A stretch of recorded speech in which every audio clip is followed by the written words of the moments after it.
In this video, we're working on Ticky, my van that has a weird noise that sounds like this.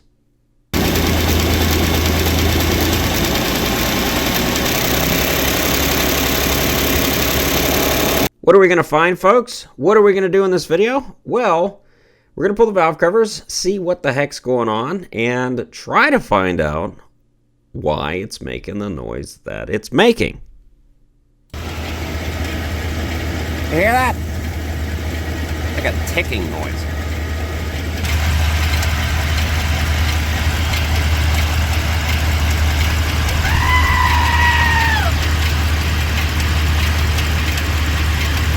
So, there is an engine in there, I believe. This is looking at our hood here. Not much access, obviously. You can see traces of it. There's an alternator. Neato. Look at that puppy. So once I get that off, hopefully, pretty good access to the cylinder heads, which should be right here. Seems like it's definitely on this side, which would be the right side or the passenger side of the engine. While pulling the center console out, I think I found who the previous owner was. Get in the zone! So this is an OBD2 tracker, I'm guessing. They must have had this on here. I'm guessing this was an AutoZone parts delivery van before. That would explain why it has so many miles in 3 years. So let's get this doghouse hopefully out. I had to pull these plastic pieces off. They kind of encase this doghouse. It's kind of weird after working on so much stuff that I don't generally work on my own vehicles, or I don't usually have vehicles I worked on too much. Have to work on this guy. Looks like we're getting close. Hey, back. There's 4 of these clasp things, one on the other side and then 2 down here. Hopefully, hey, success. Look at that, there's something here. I see a spark plug. Thing, deal, thing, deal, thing. Okay, let me get this off. Service airbag. Oh, that's because I have the seat out. Ha ha ha! That's funny. Okay. Just push OK on that one. So yeah, engine's a little easier to get to now that everything's been removed. And see? LV1. You thought I was a liar. LV1. Valve covers. Interesting creatures. Sure what's going on though. So that's for the release for the rockers, what they are. Coilovers. This is a direct injection engine apparently. Unfamiliar with these gasoline engines. Last real gas engines I worked on were like 1960s, 1970 V8s, so a little bit different. Let's start it up and let's see if we can hear it a little better. And make sure I have the garage door closed. We'll just let this run in here for a while and it'll probably fix my problems. Just kidding.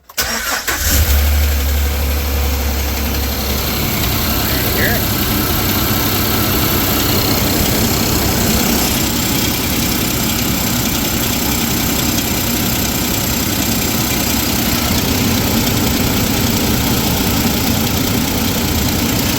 I get a little gasoline.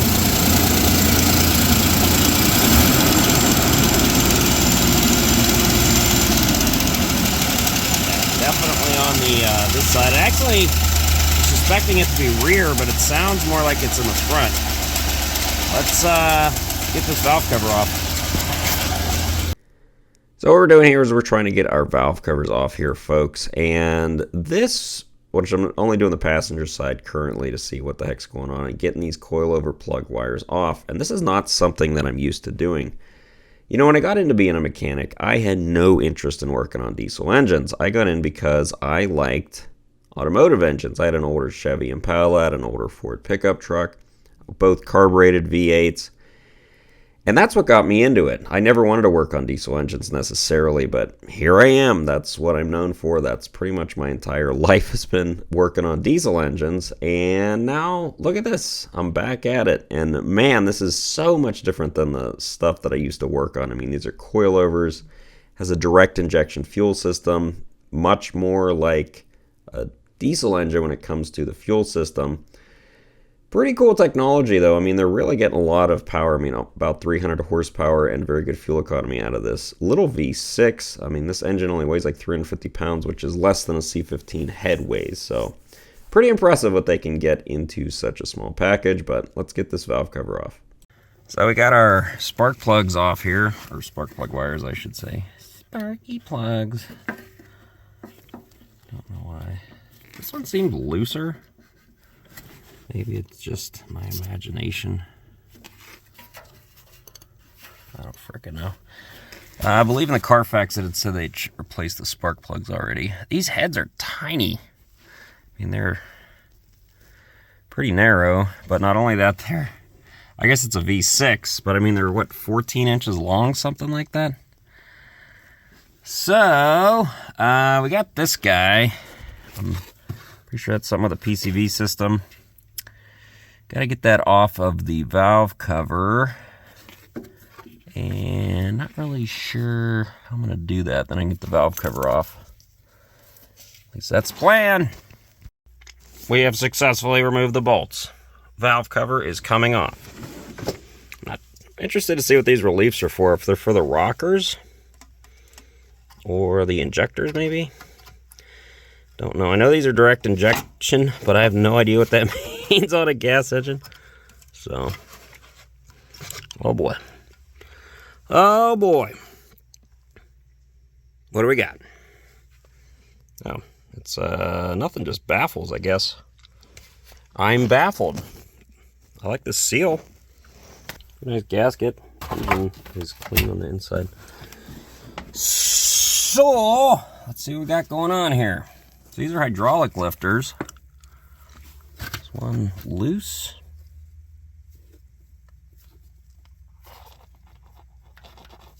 One's a little loose.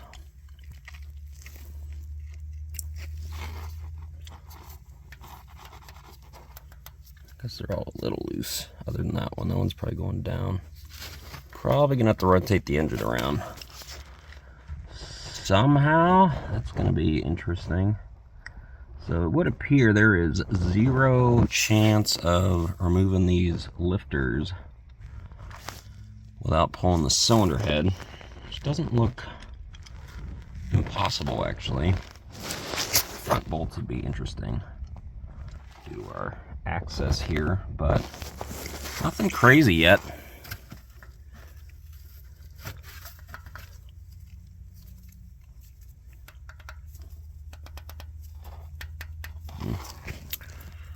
Let's rotate the engine around. We'll see if we can find something. Okay, so I can't determine what's going on. I've rotated the engine a bunch of times. I've got two options, I see. I'm going to either run the engine with this valve cover off, which would mean the spark plugs are disconnected and these won't be firing. See if I see anything weird. But before I do that, I'm going to try and rotate the engine using my phone to watch and see if perhaps we can identify one of the rockers not opening the valve all the way. It might be hard to do that. It'll be a little skewed, but so you guys watch.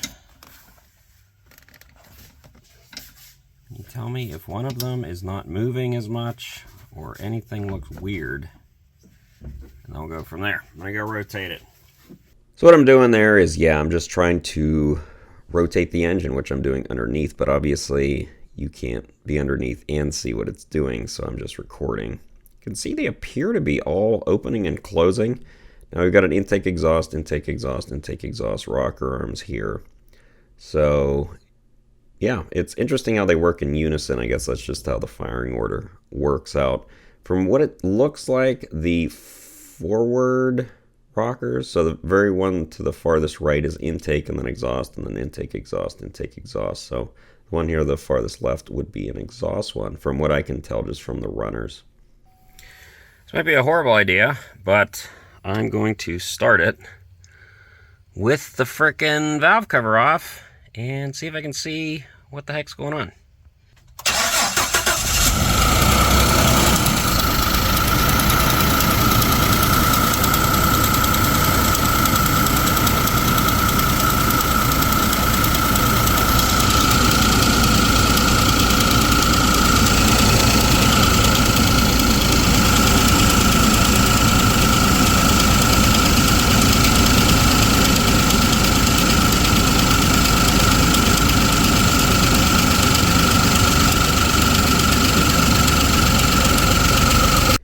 Can still hear the ticking, but all the rockers are opening and closing. So not what I was expecting to find. Maybe it's on the other side, folks.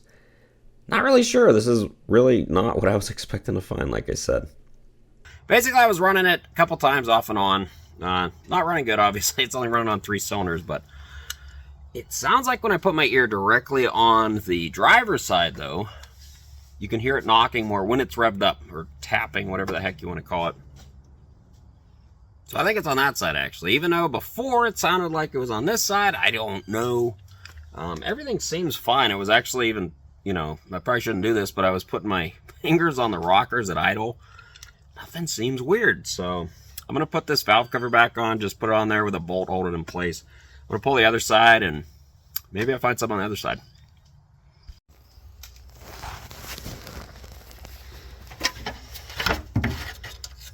Why can't you just open it?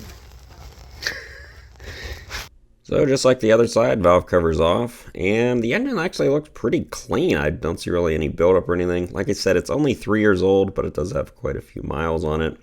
I'm going to vacuum up all this junk here before I put the doghouse back on. Where the doghouse was sitting, I found all sorts of candy wrappers and stuff like that. Checking our rockers here, and just like the other side,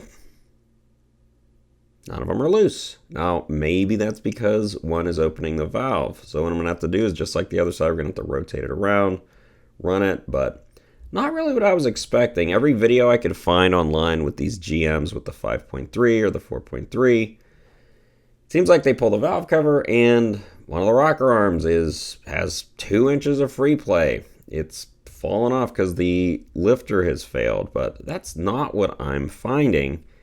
I guess that's a good thing. Maybe it's not. I don't know. So just checking here. They all seem pretty uniform, just like the other side. Nothing weird with the valves. No signs of burn marks like exhaust was getting passed, maybe on a valve guide, something like that. Not really sure at this point, folks. So since we haven't found a destruction of the week in my vehicle, how about we do a different one?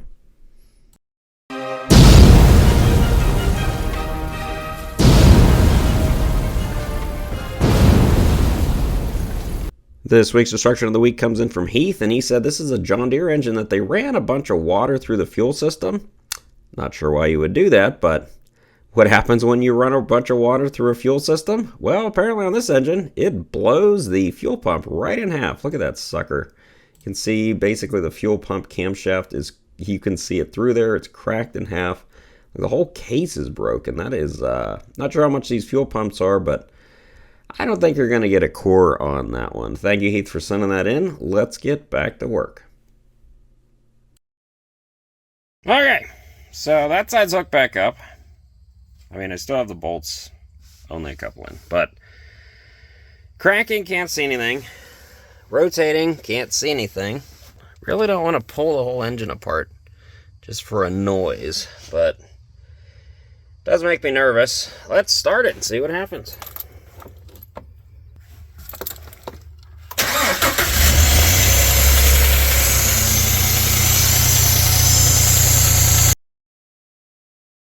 So that strong sucking noise there was the PCV system. Obviously, it pulls in fumes from the valve cover area into the intake.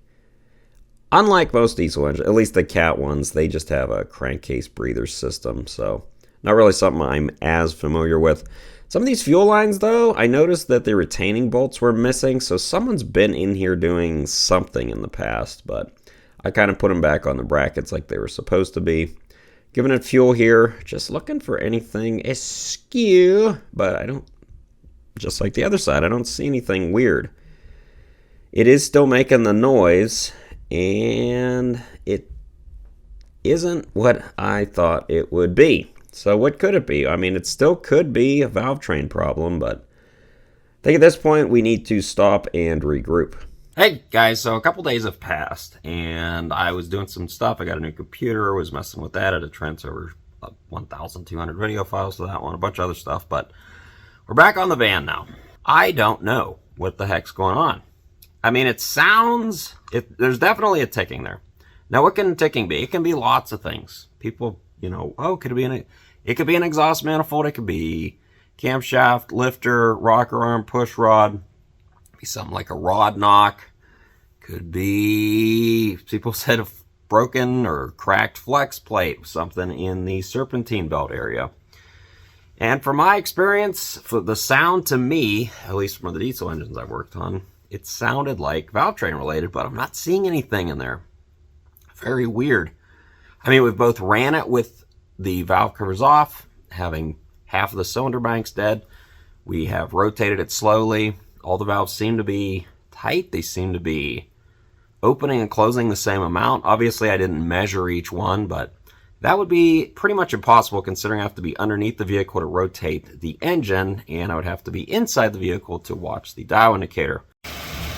Okay, so I'm wondering if the fuel pump is what's making the noise. You can really hear it right there. Apparently these use a high pressure pump that's back here.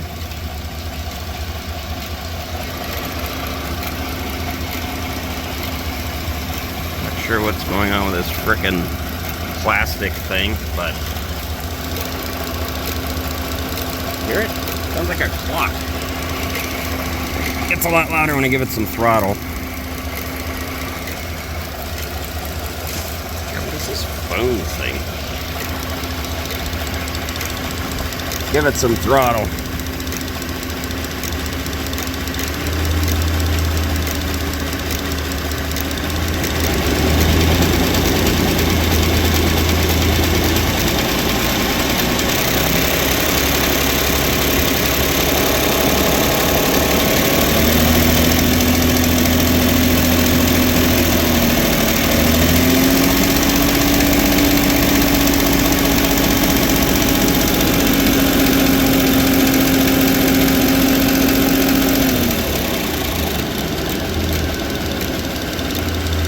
I don't know.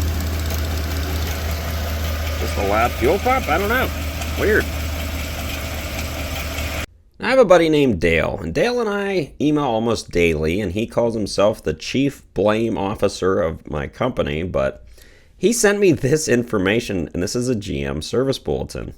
The high-pressure fuel system does have unique operating characteristics. In particular, the noise emanating from the high-pressure fuel pump can result in a subtle ticking noise that is apparent when the vehicle is idling. And at the bottom it says, these sounds are normal characteristics of the DI high-pressure fuel system. Now, if they have to come out with a service bulletin about this, I'm wondering if this isn't just the fuel pump. I mean, it sounds loud to me. Maybe it's not. Maybe it is normal. So here's the deal. After running it, the noise is definitely not coming from the front. Nope. So we are draining the oil out of the oil filter. We are going to pull the oil filter, which this one has, let's say, about 1,200 miles on the oil. Take a look at the oil filter. If it is metal free, well, if it has pretty much no oil filter is metal free, but if it has minimal metal in it, we're going to put it back together and just run it for now and monitor. If it's not metal free and has a ton of metal in it, then we're going to just decide to look for what the heck the problem is. All right, that's the plan. So let's see what we got. So this is a filter cutter if you've never seen one, but basically it's like a big can opener. It's got these two slicers here. You know, it's funny, over the years I bought tools like this, even though the shop had them, because I hated using the shop tooling a lot of the time because it was all beat up, or, you know, when people don't own stuff, they don't take care of it. So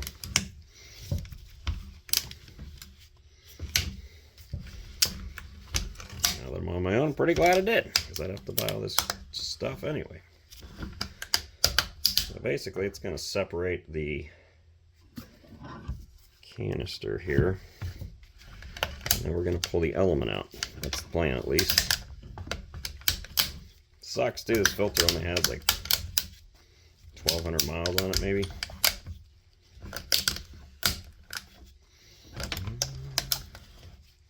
But hey, filters are cheap.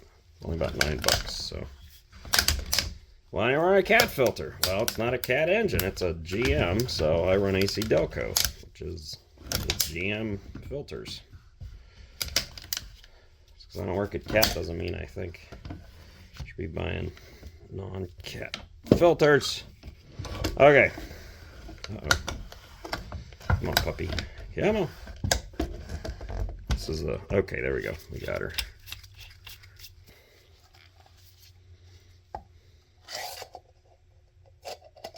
Filter thing. Well, there's not pools of metal on the bottom there. There might be some, though, from the cutting process either way. This is a good thing with good filters, is the... See how the pleats aren't all bunched up? I'm not seeing any metal at all. Oh, that's from cutting it. That's what these long strings are from. So what we're going to do is we're going to cut this element out, squish it, and then take a look. So now what we're going to do is cut a section out here and take a look at it. And this is basically what you're going to ever be doing if you're doing an oil filter analysis here. Now notice I do have two different killer gloves on. That's because the black one was the last of my box, so I switched over to the blue. The blue are actually the Harbor Freight. I think they're the 7mm thickness ones, but I like them quite a bit. The blue ones, that is. The black ones are kind of thin. Western states would be having a fit over this because not using cut-resistant gloves, but I'm not a big fan of cut-resistant gloves in general. But also working with oil, it's just going to get saturated and ruin the glove. So in my experience, most of the injuries from hand injuries were crushing anyway. So not saying I crushed my hands, but not seeing how a cut-resistant glove would do much for that. So what we're doing here is just squeezing the oil out. Let's see what happens.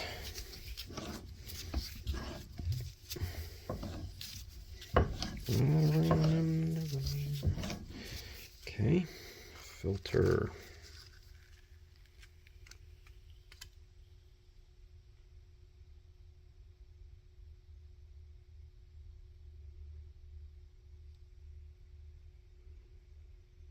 Not really seeing much here.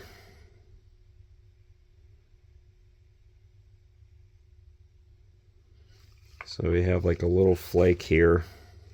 I don't know if you can see that very well. That's normal.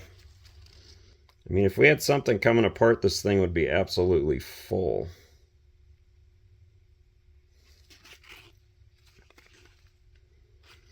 And I just don't.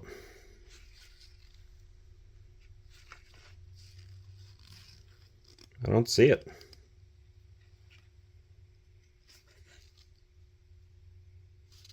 I mean, there is little,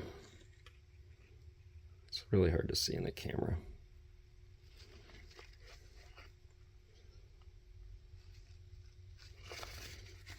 That's the thing, you're gonna have little flakes of metal. That's normal. But this one, I would say, is not unusual at all, from what I can see. Well, folks, for now, I'm going to put a filter back on and top off the oil, put the valve covers back on. I'm going to run it. The noise still is concerning to me, but if it was a hard metal failure, it should have had a lot of oil, or a lot of oil. It should have a lot of metal in the oil filter, and it doesn't. It has normal wear for an oil filter with 1,200 miles.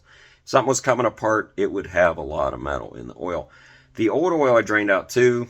Looked fine. I didn't see anything in the oil there. I didn't cut that filter open, but not sure, folks. Could be something with that pump. It is a high pressure fuel pump system. A direct injection, I think, is what they call it on the gasoline side. But that one has a bunch of sound deadening in it from the factory, so I'm wondering if it's noisy in general. I don't know. Maybe something has failed to the point where it was going to already. I don't know. Maybe one of the lifters is collapsing or something, and it only does it at certain RPM. I'm not sure. What I don't want to do is completely tear that engine apart, down the vehicle, and not find anything. That would be super frustrating. I have had that before. So for now, we're going to run it. I mean, if it gets worse or something happens, then yeah, I'll have to deal with it. But for now, I think we'll put her back together. What do you guys think? Thanks for watching.